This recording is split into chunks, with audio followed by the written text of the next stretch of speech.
Почитувани гледачи, ова новата ТВ-ординација. Оваа ТВ-ординација ќе посветиме на тигрестиот комарец, односно комарецот кој што во последниот период ја разбранува македонската јавност, како и релевантните институции, дека истиот тој ја пренесува болеста Зика.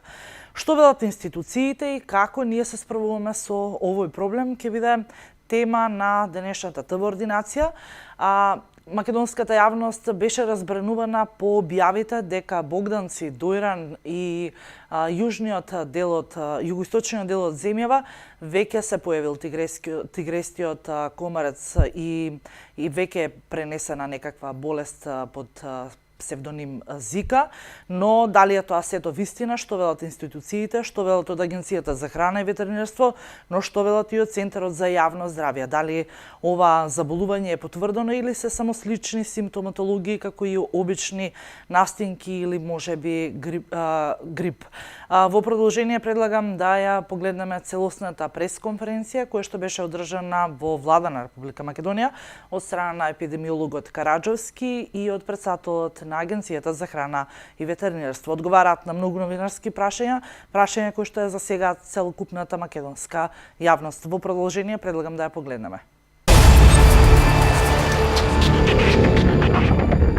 Почитувани, во склоп на мониторинг програмата за утврдување на постоење на вектори преносници на заразни болести во склоп на Агенцијата за храна и ветеринарство, детектиран е Аедес албопиктус комарец, тоест азиски тиграст комарец. Би сакал веднаш да кажам дека во меѓувреме Агенцијата за храна и ветеринарство врши мапирање на целата територија на Република Македонија со цел утврдување каде све овој комарец е проширен. Исто така би сакал јавноста да информирам дека агенцијата спроведува и дополнителни скрининг програми за евентуално утврдување дали случајно овој комарец има пренесено болести кај животните. Во исто време сакам да ве запознам дека од резултатите кои што ги имаме добиено нема потврда за такво постојање такви болести, дека нема потреба од опасност и дека не постои таква опасност. Исто така би сакал да напоменам дека овој вирус, овој комарец е расширен во регионот, тоест во соседството, значи го има во Грција, во Албанија, во Бугарија, во Србија, во Босна и Херцеговина, во Хрватска, па и пошироко во Европа, тоест во Германија го има, во Италија, во Романија, во Унгарија. Значи не е специфика дека само во Македонија го има. За да може овој комарец да обстојува, потребни се значи одредени услови климатски, тоест погодна температура, влага и погодни услови на самата почва или клима и други услови.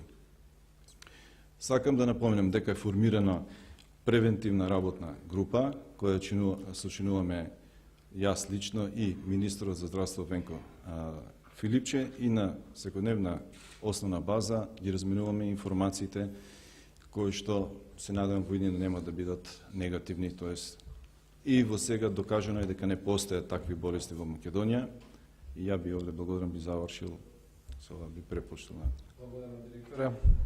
Го најавам обраќањето на доктор Жарко Караджовски. Повелете, докторе. Почитувани новинари, со повеќето од вас се познаваме од други пресови. Би ве запознал со делот на хуманата медицина, односно активностите што ги спроведува Институтот за јавно здравје на Република Македонија, поврзани со делот на заштита на населението од каснување на овој тип на комарец и оно што може да ни се случи во перспектива. Прво и најважно, заклучно со денешниот ден, немаме регистрирано никаков случај на инфекција нити заболување од овој тип на комарец во Република Македонија. Будно ја следиме состојбата во регионот и во околните држави, каде што гледаме дека има поголем број на лица инфицирани, заболени, дури има и смртни исходи.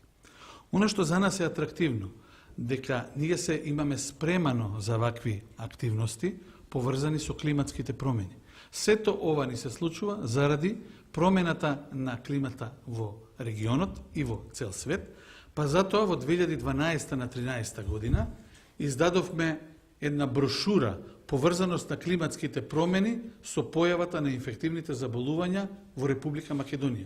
Каде што се уште не знаејќи дека овој комарец и овие заболувања ќе се прошират во регионот, ние ги имаме опфатено нив и за целата намена е оваа книга дадена, како што гледате или ќе ви покажам, од Светска здравствена организација, германската влада учествуваше во изготвувањето и наши стручни лица, меѓу кои сум и јас во делот на заразни заболувања. Значи, превентивно размислувавме дека согласно климатските промени може да ни се случи и ова. Исто така, направени се безброј брошури, ова се само дел од нив кои што ги имам симнато од интернет, ги има на нашата веб страница, поврзаност на овие климатски промени со појавата на комарците и заштита од убот на комарец и од убот на крлежи. Внатре ги имаме сите поглавја поврзани со овие комарци, со нивното лекување, со нивната превенција и она што треба народот да го знае. Исто така имаме дадено за населението практични совети како населението да се заштити и со кои средства може да превенира појава на каснување, поготово во летниот период кога грото од луѓето користат годишни одмори. Оно што за нас е атрактивно, го имаме на македонски, на англиски и на албански јазик овој прирачник. Одржани се досега 4 семинари, во кои што се едуцирани преку 200 лекари од областа на инфектологијата, микробиологијата и епидемиологијата за начинот на превенција и лекување на овие болести.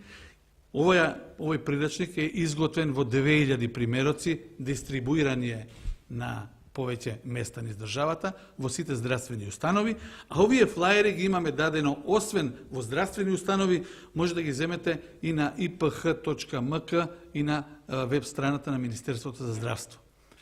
Оно што ние како Институт за јавно здравје и Комисија за заразни болести во иднина ќе го следиме е следното. Секоја локална самоуправа во својот акцијски план, кој што го имаме изготвено од ланската година, има за задача дел од средствата кои што се наоѓаат во нејзино владение да ги употреби на локално ниво и да превенира појава на овие заболувања преку спроведување на ДДД, дезинфекција, дезинсекција и дератизација, при што со оваа дезинсекција на својата територија треба да ги мапира деловите кои што се со водена површина, деловите кои што се шумски предел и деловите кои што се ливади. Зошто? Овие типови на комарци, не само овој за кој што сега стана збор, грото за заштита од комарците, имаат специфични услови за развивање. Дел од тие средства ќе се употребат за прскање. Напоменувам дека секоја година, па и оваа, се спроведува терестријално, ларвицидно прскање со почетокот на пролетта и она што го викаме ние во годинава која што заврши сега, имавме на крај неколку пати, поготово за територијата на Скопје, авиодезинсекција мислам дека се направи 5 пати во државата. Сето ова Комисијата за заразни го следи, а Институтот за јавно здравје има оформено лекар специјалиста кој што ја следи известувањето од локалната самоуправа преку центрите за јавно здравје, до нас се доставува годишен извештај. Врз основ на овој годишен извештај го известуваме Министерот за здравство, а тој понатака ја известува владата за активностите на локално ниво. Благодарам толку. Тоа што сакам дополнително да ви кажам пред новинарските прашања дека владата ќе формира на мониторинг тело која што на дневна основа ќе ги следи состојбите од денеска па до прскањето, се разбира во работата на истото ќе бидат вклучени и локалните единиците на локална самоуправа. Одиме прашања и одговори. Сања, Сузи, Сања повели. Значи имам две прашања. Едно ми е до директорот за Агенцијата за храна и за ветеринарство, едно до доктор Караджовски. Значи директоре, велите дека со мапирање сте утврдиле дека и кај нас е присутен тигриестиот азиски комарец, која што се сеќавам пред 8 години, исто кога беше западно-нилската треска актуелна, кажуваа докториве дека тој комарец го има во нашава земја. Значи во кој регион или реон е детектиран и дали ова прв пат според вашиве истражувања го утврдувате дека го имаме тој комарец во земјава? И второ ми е до доктор Караджовски, бидејќи сега е утврдено дека го имаме, која е опасноста дека може кај нас да се појави западно-нилска треска и зика вирусот? Прво вие? Можеме се. Значи, информациите што ги поседуваме е дека прв пат е детектиран 2016 година. Меѓутоа, само во реонот на Богданци, за оваа година да се прошири од Богданци, Дојран и во повеќе општини во Скопје. Инаку мамките се поставени, во оваа година беа поставени скоро во цела Источна Македонија, сега продолжува да ги поставуваме мамките и во другиот дел од Македонија, за да добиеме целесна слика на самиот далje проширен комарецот и во другите краеви. Инаку спецификата на комарецот да се размножи и да живее во одредени температури и одредена нормалска височина. Значи, према тие показатели, ние така ќе поставуваме мамките, за да може да ги ловиме и да видиме дали постои комарецот и во другите локации. Како одговор на вашето второ прашање, беше атрактивна Олимпијадата во Рио де Жанеиро, кога за прв пат излегов пред вас новинарите да зборувам на оваа тема. Зика вирусна инфекција, начин на флаерите сте ги виделе, многу од вас присуствувале на тој прес кога зборував на оваа тема. Не заради Олимписките игри, туку заради опасноста наши луѓе да одат таму и да бидат каснати од комарец при враќањето да може да заболат. Денеска е 17 октомври. Ако ме прашувате за проценка на ризикот, ризикот е беззначаен. Зошто? Заради тоа што за неколку дена, согласно прогнозите за времето, ќе се залади. На комарецот воопшто не му одговара оваа температура, за да може да се развива и размножува. Што е типично за овој комарец и што е превенција, што би сакал да ја упатам до населението и до медиумите. Прво, тој за да се размножува му е доволна многу мала количина на вода, се размножува дури во чаша или тацна цветиња кај што се навадуваат. Застојани гуми, застојани води, каде што внатре во гумите се става вода. Па има луѓе што во бавчите ставаат гума, па одозгора садат цвеќе. Овој комарец се чучурува, се згужува и го хибернира овој период зимски и почнува да станува активен од март месец па натака. Најголема активност покажува во јуни, јули и август. Значи, согласно вашето прашање, идејата е да ви кажам дека на денешен ден не постои ризик од појава на некој од овие заболувања, затоа што утрата се меѓу 0 и 5 степени или меѓу 1 и 7 степени, што температурно не одговара. Ќе ме прашате, ама 20 преку ден. Да, меѓутоа, ова не е сезона моменталната за развој и размножување на комарците. Затоа велам, секое населено место, секоја локална самоуправа, сите ние треба да правиме наши локални превентивни мерки, односно секаде каде што имаме застојана вода во нашите дворови, во нашите бавчи, во нашите градини, во нашите секаде каде што имаме цвеќиња, секаде каде што имаме застојани води, треба да прегледаме дали има вода, затоа што ние во наводници, ќе го речам, во неколку капки вода комарецот може да обитава и да хибернира цела зима. Затоа треба да се направи детален преглед на се она каде што може да имаме застојани води. Првото прашање ми беше за превентива, второто ми е кои се симптомите за не дај Боже. Како може да се препознае кои се симптомите? Накратко, зашто за ова ќе биде потребна сигурно лекција од 1 час. Каснување на комарец е нешто што го доживеал секој од нас. Така. Меѓутоа, целата е среќа што секој комарец не е инфициран. Замислете, летово ме каснале 10 пати и ја 10 пати ќе одам на преглед на инфективна клиника, ќе дадам крв и 10 пати некоја лабораторија треба да диагностицира има или нема.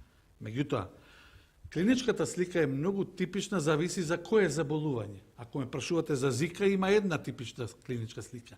За Вест Найл вирус е друга клиничка слика. За чикунгунија е трета клиничка слика. Овде када не зборуваме сега за наука и литература, заради тоа што она што нас не интересира е превенцијата.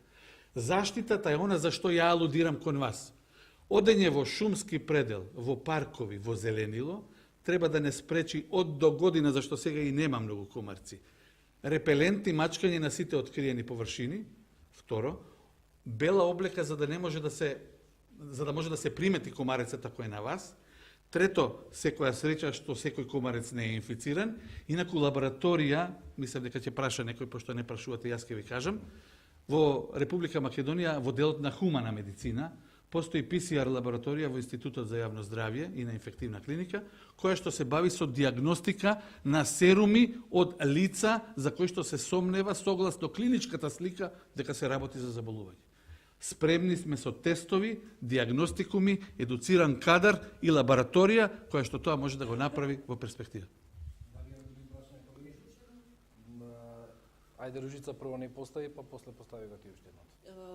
Сепак, еве, јас како граѓанин ме интересира која е опасноста за мене од овој тиграс комарец. Значи, доколку сум касната, какви симптоми ќе покажа и што треба да направам во една таква ситуација? Ве молам за тоа да ни објасните. Ако е место, имаме време да раскажувам. Меѓутоа, повторувам. Ма како не можеме на кратко и на долго, секако би.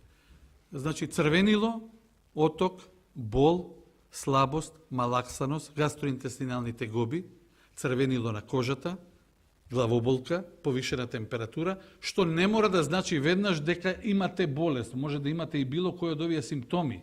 Меѓутоа да се работи за нешто сосема трето.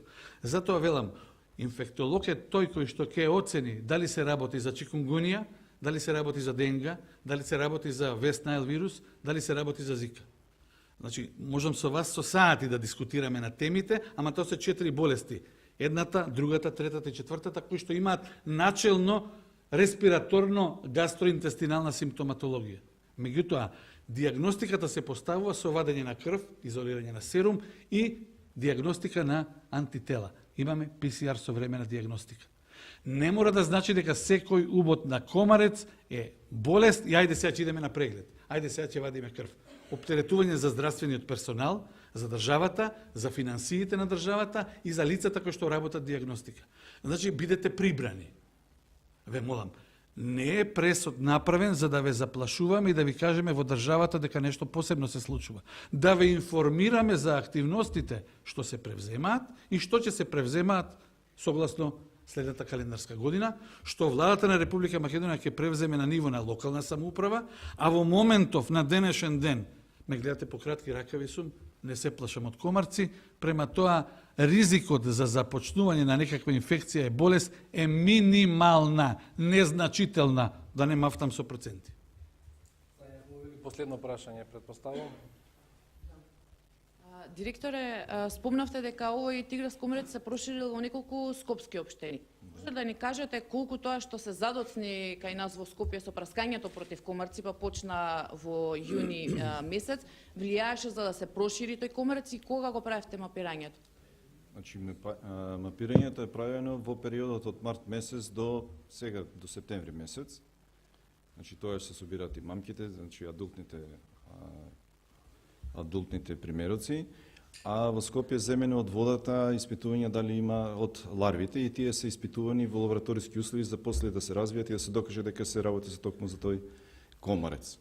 Се колку придонело или не придонело, ја не може да кажам дали е тоа, придонело или не придонело, затоа што од 2016 до денес и доста и период временски кој е поминат, а не се спроведува испражувањето. Значи, ние тоа го направивме сега, од кое добивме информација да го спроведовме тоа испитување и дојдовме до тој заклучок. Кристина, сепак уште едно прашање има. Во темата, ако може. Во однос на она што баравме одговори од Агенцијата за храна и ветеринарство вчера по некава паника што се прошири на социјалните мрежи во однос на увозот на смрзната храна, односно морска храна. Не постои, кај некои производители не постои зона на улов, додека пак некои фотографии на социјалните мрежи осамна каде што се вели дека зона на улов е на 61 што е практично контаминирана. Каква морска храна јадеме и дали се проверува и дали мора на декларацијата да стои земја на потекло и зона на улов, бидејќи кај дел производите, односно увозниците, стои само земја на потекло што не ни кажува каде е уловена таа морска храна. Значи, треба да, според законските прописи, треба да има следивост од каде доаѓа и каде е заловена, речеме, рибата или храна или морските плодови. Во случајов, ако е во светот се поделени тие на зони, кои што Светската организација за земјоделие и храна ги има поделено, и ги кажувате вие дека од таа зона е уловена морската храна, риба, ракчиња и не знам што. Значи, на декларацијата треба да има следивост од каде доаѓа. По повод она што по социјалните мрежи се прошири, значи тоа е ширење некоја паника, не знам зашто се прави тоа и не би требало воидна да се работи, затоа што агенцијата има донесени решенија со кои што има забрана, има решенија со кои што сите тие пратки кои што доаѓаат од такви подрачја задолжително се испитуваат на опасноста за тоа подрачје од кое што е прогласена. Во случајов, како што кажувате вие, ако се работи за радиоактивно подрачје, тоест Фукушима подрачјето, ние имаме решение со кое е издадено. И докато дојде се појави таква храна да доаѓа од тој дел на зоната која што е прогласена за ризична, тогаш забраната стои. Меѓутоа, ако доаѓа од делот кај што не е забраната, тоа се вршат испитувања. Ние, значи, според анализите што ги правиме и увидот на од каде све доаѓа морската храна и од каде е влезена, се сертификатите што се добиени, значи таква храна нема влезена во Република Македонија од тоа подрачје. Овдека е крајот на денешното издание на ТВ Ординација. Се гледаме наредната емисија со нова тема и секако гости.